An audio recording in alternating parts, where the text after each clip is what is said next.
Perkenalkan, nama saya Kevin Philip dari kelas PS2.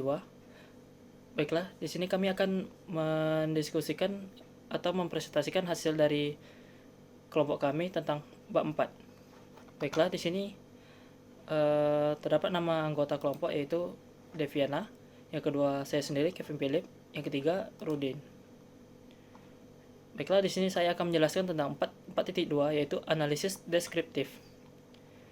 Berdasarkan tabel 4.2,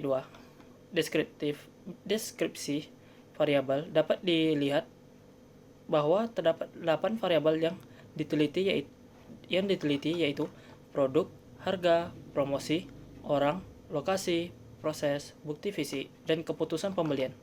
Dengan melihat jawaban responden secara rata pada semua variabel dengan secara rata-rata memiliki nilai 4, artinya kecenderungan setuju dengan keterangan interval baik. Ini mengidentifikasikan bahwa keyakinan konsumen akan produk, harga, promosi, orang, lokasi yang berkualitas memenuhi kebutuhan konsumen dengan baik. Dari pernyataan responden, tentunya yang memiliki nilai rata-rata tertinggi itu orang dengan nilai rata-rata 4,69 yang sangat baik ini. Bisa dijelaskan karena butir pertanyaan yang terkandung di pertanyaan orang itu memiliki 5 butir. Bisa disimpulkan juga karena bagusnya kualitas pelayanan sehingga membuat responden nyaman dan aman. Yaitu uji validitas dan reliabilitas. Uji validitas. Formula ditentukan dengan membandingkan nilai R tabel dengan R hitung dalam kurung Rx kurang Y pada taraf signifikansi 5%. Nilai R tabel dengan jumlah responden sebanyak 52 responden sehingga memperoleh nilai sebesar 0,273. Nilai sebuah instrumen dapat dikatakan valid apabila nilai R hitung besar dari R tabel. Hasil uji validitas dapat dilihat dalam tabel berikut.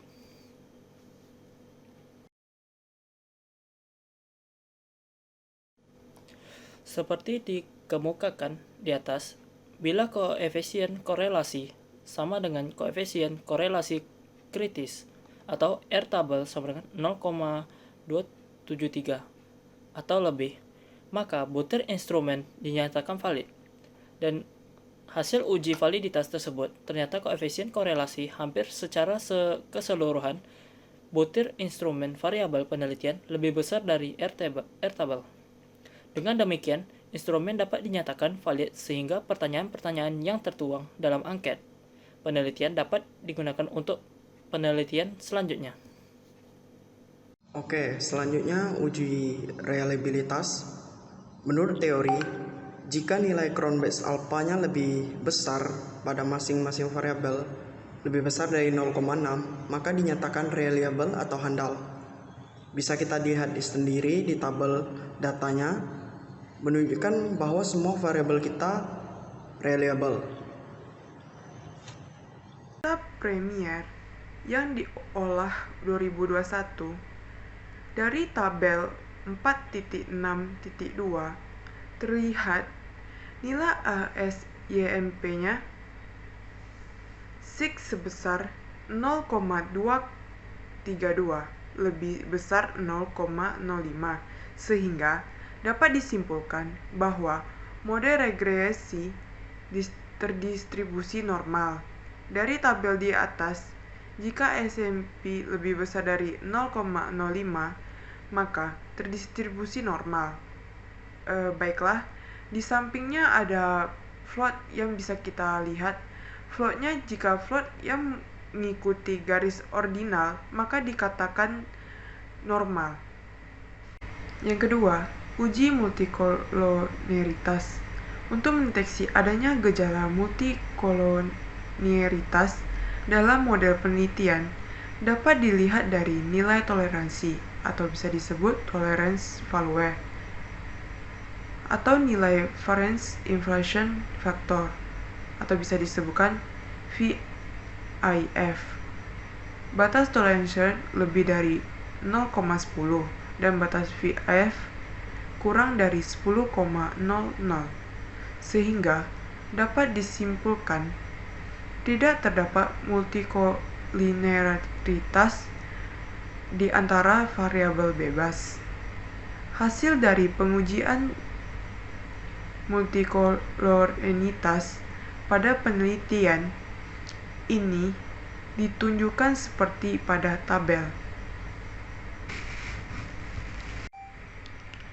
Yang ketiga, uji heteroskedastisitas dilakukan dengan menggunakan scatter plot, nilai residual variable dependent. Hasil pengujian heteroskedastisitas dapat ditunjukkan pada gambar. Berdasarkan uji heteroskedastisitas dapat dilihat bahwa data menyebar secara acak dan tidak membentuk pola, yang artinya tidak terdapat heteroskedastisitas. Selanjutnya, uji signifikan simultan atau disebut uji statistik F. Uji statistik F dilakukan untuk mengetahui besarnya pengaruh semua variabel independen secara bersama-sama terhadap variabel dependen. Hasil uji F output SPSS dapat dilihat pada tabel ANOVA. Untuk mengetahui variabel-variabel secara independen simultan mempengaruhi variabel dependen, dilakukan dengan membandingkan v-value pada kolom SIG dengan tingkat signifikan yang digunakan sebesar 0,05. Jika v-value lebih kecil dari 0,05, maka HA diterima dan HO ditolak. Sebaliknya, jika v-value lebih besar dari 0,05, maka HA ditolak dan HO diterima. Pada tabel ANOVA diperoleh nilai F sama dengan 17,331 dan SIG sama dengan 0,000 kurang dari 5%. Ini berarti variabel independen produk, harga, promosi, orang, lokasi, proses, bukti fisik secara simultan benar-benar berpengaruh signifikan terhadap variabel keputusan pembelian. Oke, selanjutnya uji koefisien determinasi R. Dapat dilihat dari tabel di atas dengan menggunakan perhitungan program SPSS. Dapat diketahui bahwa koefisien determinasi yang sebesar 0,734, yang berarti bahwa 73,4% keputusan pembelian dapat dijelaskan oleh variabel-variabel yang kita teliti, sedangkan sisanya 26,6% dijelaskan oleh variabel-variabel yang tidak dimasukkan ke dalam penelitian ini. Selanjutnya, uji T. Dalam penelitian ini, untuk memperoleh T-tabel, dapat dilihat T statistik dengan rumus DF sama dengan N dikurang K dikurang 1. N itu jumlah responden kita, yaitu sebanyak 52 responden.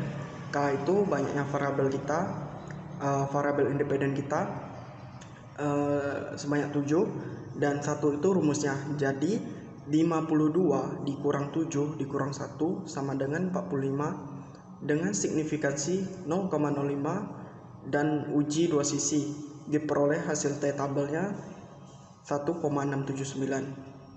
Nah, berdasarkan tabel di atas, saya bisa menjelaskannya begini. Variabel X1 produk berpengaruh terhadap Y karena bisa kita lihat T hitungnya lebih besar dari T tabel. Nah, hal itu memiliki tingkat pengaruh yang signifikan terhadap keputusan pembelian. Oke, selanjutnya yang kedua, bisa kita lihat juga yang X2, harga berpengaruh terhadap Y, keputusan pembelian. Karena bisa kita lihat T hitungnya lebih besar dari T tabel. Hal itu memiliki tingkat pengaruh yang signifikan terhadap keputusan pembelian. Oke, selanjutnya saya ambil contoh lagi yang tidak signifikan, variabel X3 atau promosi. Bisa kita lihat T hitungnya lebih kecil dari T tabel, yang artinya variabel promosi tidak memiliki pengaruh signifikan terhadap keputusan pembelian. Oke, selanjutnya dan seterusnya begitu sampai ke X7. Oke, selanjutnya analisis linear berganda. Di analisis linear berganda berdasarkan tabel di atas dapat disimpulkan bisa kita lihat koefisien X1 itu sebesar 0,68, yang berarti jika produk mengalami kenaikan sebesar 1 poin atau 1%, sementara variabel lain tetap, maka keputusan pembelian responden meningkat sebesar 0,68. Oke, contoh yang kedua, koefisien X2, yaitu koefisien harga, bisa kita lihat jika variabel harga mengalami kenaikan sebesar 1 poin atau 1%, sementara variabel lain tetap, maka keputusan pembelian responden akan meningkat sebesar 0,392. Oke, contoh selanjutnya promosi X3. Di variabel promosi bisa kita lihat koefisiennya negatif 0,054, yang berarti jika promosi bernilai 0, maka variabel keputusan pembelian akan dipengaruhi variabel lain. Selanjutnya dan seterusnya begitu sampai ke X7.